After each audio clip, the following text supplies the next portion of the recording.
अस्सलाम वालेकुम रहमतुल्लाहि वबरकातुहू। आज हम माशाल्लाह खान साहब से मिले हैं, उनकी इयादत की है और उनका हाल अहवाल पूछा है।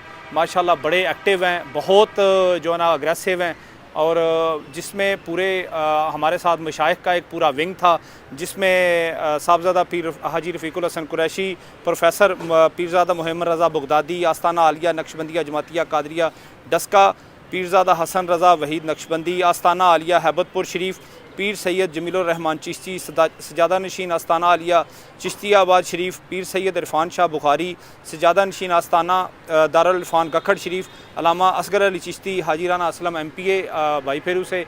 और हम लोगों ने मुलाकात की और डिस्कशन की। जो लॉन्ग मार्च जा रहा है, जो ये मैं तो समझता हूँ ये जहाद मार्च है, उसमें शमूलियत के हवाले से डिस्कशन हुई और इंशाल्लाह हम लोगों ने ऐद किया कि जितने भी मशाइख हैं, जितने भी उलमा हैं, उन सबको भी एक्टिव करेंगे और हम खान साहब के शाना बशाना इंशाल्लाह हम लोग इस्लामाबाद पहुँचेंगे। और जितने PTI के लोग होंगे हम कोशिश करेंगे इंशाल्लाह इतने ही उलमा और मशाइख भी अपने लोग लेके पहुँचें, ताकि ये जो करप्ट टोला वहाँ पे बैठा हुआ है उन लोगों को पता चले कि लोग अब इनको एक्सेप्ट नहीं करते। लोग चाहते हैं कि मुल्क के अंदर निज़ाम चेंज हो और इंशाल्लाह ये चेंज होकर रहेगा। बहुत मेहरबानी, शुक्रिया।